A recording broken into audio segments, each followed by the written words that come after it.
Bismillahirrahmanirrahim. Alhamdulillahi Rabbil Alamin. Wassalatu wassalamu ala Sayyidina Muhammad wa ala alihi wa sahbihi ajmain. Assalamualaikum warahmatullahi ta'ala wabarakatuh. Alam nyo, labis kaming na-impress sa dami ng mga dumalo dito sa First Assembly, General Assembly ng UBGP sa Lanao del Sur, Lanao del Norte at Marawi City. Napakaraming tao ang nandito. Kaya nga, yung iba hindi pa nakapasok hanggang ngayon. So, then nakita natin kung gaano karami yung mga mayors na nandito. Mga mayors, local government officials, yung mga ministers namin halos nandito na lahat. Yung mga ministers ng Juan. So,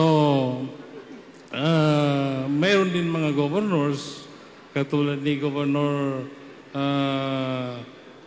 Abdul Rauf Makakwa, nandoon sa Dilsur pero pumunta rito. So, ang tingin ko, dahil dito ay kung itong lahat ng nandito ngayon ay buboto sa UBGP. So, inshallah siguro, bubutuhan ninyo yung UBGP at bubutuhan ninyo yung kandidato ng UBGP. Inshallah. So, bubutuhan ninyo. Okay. So, kahit na hindi ko na kayo kumbinsihin dito siguro sa bubuto naman kayo. Kasi yun ang importante. So, sa lahat ng ating mga party leaders, mga membro, kaalyado, at supporters dito sa mga probinsya ng Lanao del Sur, Lanao del Norte, at Marawi City, at iba pang puok, isang taus-pusong pagbati mula sa ating mas lalo pang lumakas na partido, ang United Bangsamoro Justice Party o UBGP, na siyang political party ng Moro Islamic Liberation Front o MILF. Marami pong salamat sa inyong patuloy na suporta sa ating political party na siyang tunay na may malasakit sa lahat ng Bangsamoro, inshallah. Bigyan ko lang kayo ng background. Alam nyo, palagi kong sinasabi na itong ginagawa natin ngayon is still a continuation of the jihad o yung struggle natin. Kung matatandaan ninyo, nagsimula tayo sa jihad, nag-organize tayo ng mga organization, mga front organization. Marami tayong in-organize na front organization. Ang purpose noon is para immobilize yung Bangsamoro na sumali sa jihad, sumali sa struggle. So marami tayong in-organize dito sa Lanao. Mayroong mga organization dito, yung isa sa naging famous na organization dito, yung Ansarul Islam, kung natatandaan ninyo. Siguro karamihan sa inyo may marunong ng Ansarul Islam. Sa amin, mayroon din Mandarul Islam. Mayroon mga ibang organization. So those are front organization para maka-organize tayo ng mga tao na hahawak sa jihad. So lahat ng itong mga organization, doon nakuha yung mga membro ng yung struggle natin. So sumunod doon, nag-organize tayo ng front organization. Yung Moro National Liberation Front, yun ang nauna na in-organize. This was, I think, around 1970, na mga 1960s. nag-organize. Then after that, nagkaroon na tayo ng revolutionary struggle. Ang revolutionary struggle is, ibig sabihin nito is, we need to change the status. Kung ano yung status. Kailangan palitan natin. Kasi alam natin na yung status noon, very unfair sa atin. Itinuturing tayo na hindi Pilipino. Itinuturing tayo na kalaban ng gobyerno. Itinuturing tayo na mga ibang tao dito sa Pilipinas. So, nagkaroon na ng genocidal campaign against the Bangsamoro. Alam niyo maraming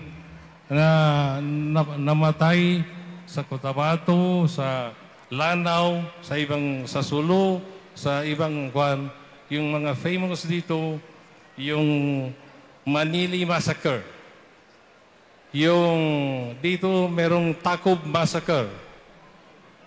Dito sa Lanao. Then yung sa island provinces, yung pinatay na mga trainees, Chavida Massacre.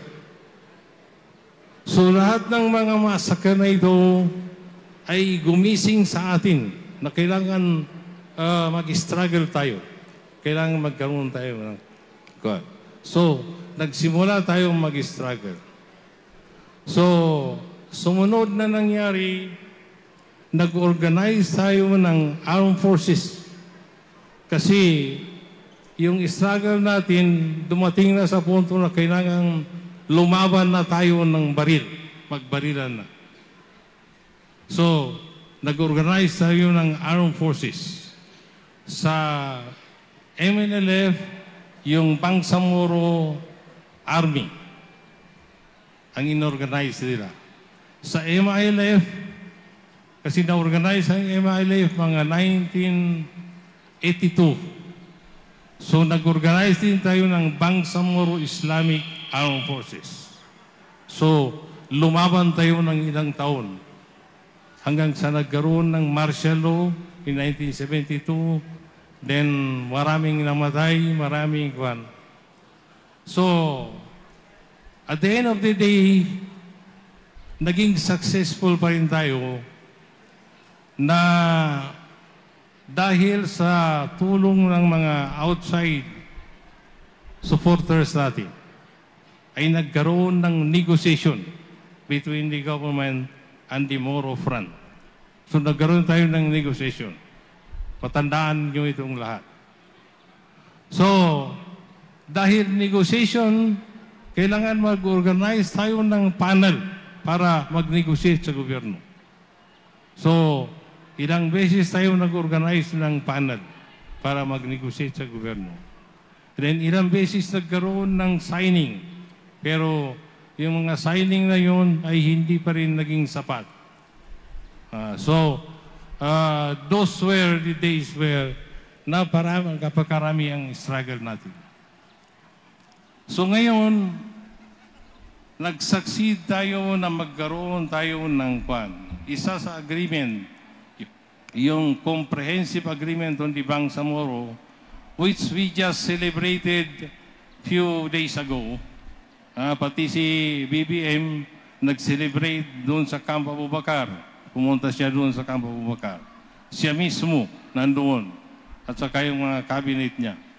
So nag-celebrate siya ng signing of the Comprehensive Agreement on the Bangsamoro. So that shows lang na si Presidente is honoring and valuing the Bangsamoro settlement, yung organic law, yung Bangsamoro organic law. So, ngayon, nandito tayo ngayon sa proseso na dahil mayroon na tayong gobyerno, nandiyan na ang Bangsamoro Autonomous Region in Muslim Mindanao. So, naipatakbo natin ng halos 6 na taon na o 5 taon. So, nakita natin na malaking tulong ang nangyari sa atin sa pagpatayo ng Bangsamoro Autonomous Region in Muslim Mindanao. So, the next challenge sa atin ngayon ay paano natin masustain itong BARM, Bangsamoro Autonomous Region in Muslim Mindanao. Paano natin masustain na yung mga nag-struggle pa rin ang makahawak? Kasi ito yung magiging instrumento natin, ito ang dahilan kung bakit gusto natin hawakan ito ay para maging instrumento natin na mabago ang situation ng ating mga Bangsamoro, mabago ang ating situation ng ating mga homeland, at saka magkaroon ng magandang pamumuhay dito sa Bangsamoro area. So, yan ang struggle natin ngayon. Paano natin magamit itong Bangsamoro Autonomous Region Government BARM, Bangsamoro Autonomous Region in Muslim Mindanao, na ma-address yung problema ng ating society, problema ng ating mga tao. So kaya gusto natin na ang hahawak pa rin dyan sa gobyerno ay yung mga taong nagsakripisyo. Kasi masisiguro natin na yung mga taong nagsakripisyo ay talagang gagawin nilang lahat ng paraan para magamit ang BARM sa ikabubuti ng Bangsamoro, ikabubuti ng Bangsamoro homeland. So yun ang kuwan. So kaya nakikita ninyo na nagpupursigi tayo. Ako, sa aking paningin, ako pagod na ako talaga na mamuno pa sa kuwan. Pero dahil nakikita ko na hindi pa natin na-achieve yung ating kuwan, ang ating hinahangad na makakabuti sa ating mamamayan, makakabuti sa ating homeland, hindi pa ito na fully na complete. So, kaya ngayon, nagpatayo tayo ng political party. Itong political party, dahil ang laban na ngayon is already a democratic process. Hindi na armas, hindi na negotiation, hindi na kundi democratic process. Kaya kailangan natin ang political party. Ito ang dahilan kung bakit nagpatayo tayo ng political party. Hopefully, itong political party, ito rin ang ipinaglaban ng MNLF. Ito rin ang ipaglalaban ng UBGP, yung ipinaglaban ng MILF, yung ipinaglaban ng ating mga Bangsamoro na hindi pa natin nakukuha, hindi pa natin natutupad. So, ito lang maging kwa. So, kaya gusto namin na hanggang ngayon yung UBG pa rin ang magiging government of the day sa ARM. Ako, hindi ko na, ako pa ang maging chief minister. Kahit na sino. As long as galing dito sa mga nag-struggle. Galing ang majority pa rin na hahawak ng BARM ay galing sa mga nag-struggle. Ay yun lang ang kailangan natin. Because we need to continue kung anong nasimulan natin. Kailangan tapusin natin kung anong nasimulan natin. So, kasi alam nyo, with due respect, kung iba ang hahawak sa BARM, siguro babalik sa dating gawi yung BARM. Alam niyo na hindi naman sa pagmamayabang sa inyo, but we have lot of accomplishment as far as the BARM for the past 2 years. Pati si Presidente was very uh, he is very proud na ang BARM ay malaki ang kwan. So, itong pag-celebrate sa kwan, medyo medyo nagkabulungan kami. Ang sabi niya sa akin, kailangan nandiyan manatili pa rin kayo dyan sa BARM. Sabi ko, basta tulungan ninyo kami, sir. We will try our best na manatili pa rin sa BARM. So, yan ang kailangan pa rin natin, makontinue ang serbisyo dito sa BARM ng mga nag-struggle. Kasi sabi ko nga, continuation pa rin ito kahit hindi pa natapos yung struggle natin. Ang hindi natin nakita na ang napagkasunduan is fully implemented. Ang bunga ng pinaghirapan natin ay nandyan, nailatag ng maayos. Hanggang hindi nangyari na yung inaasam-asam natin na magandang buhay, magandang komunidad, ay hindi pa rin kumpleto yung ating struggle. We have to continue our struggle. So, ang struggle naman ay, kung i-translate mo nga sa Arabic is jihad. So, itong atin is, we translated it into jihad fi sabilillah. Jihad fi sabilillah dahil ang ating magiging panununtunan sa pag-struggle ay kung ano ang turo ng Islam. Kaya, jihad fi sabilillah. Yung paggobyerno natin, i-declare natin na moral governance kasi gusto natin na yung gobyerno ay magiging ang mananaig sa gobyerno ay kung ano yung turo ng Islam, turo ng Allah na paggobyerno. So yan ang ating kadhikain. So kaya I am very happy na I see you na very supportive kayo sa kadhikain ng UBGP. First time ito nakuha. So, tanungin ko lang kayo, buboto ba kayo sa UBGP sa coming 2025 na election sa parliamentary? Okay.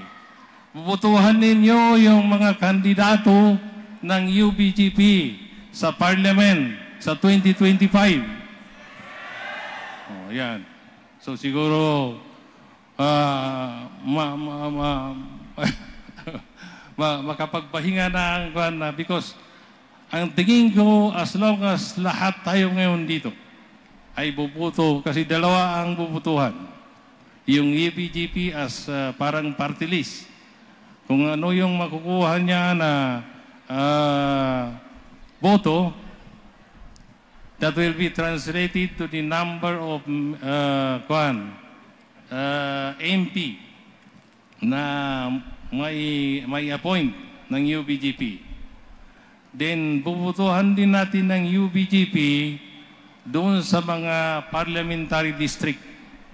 Merong kakandidato na UBGP. So, yun ang kailangan hinihingi namin sa inyo, papanalunin natin ng UBGP doon sa party list na pagkandidato. Inshallah. Inshallah. So, doon sa mga district, kailangan manalo yung mga kandidato ng ating UBGP. So, kayo ba ay tutulong sa amin? Inshallah. So, iboboto natin ang UBGP sa coming election in 2025. Iboboto natin ang ating mga kandidato sa mga parliamentary district sa 2025. Inshallah. So, thank you very much. Hindi na ako hindi ko na babasahin itong prepared speech ko. Yun lang ang importante. Wassalamualaikum warahmatullahi wabarakatuh.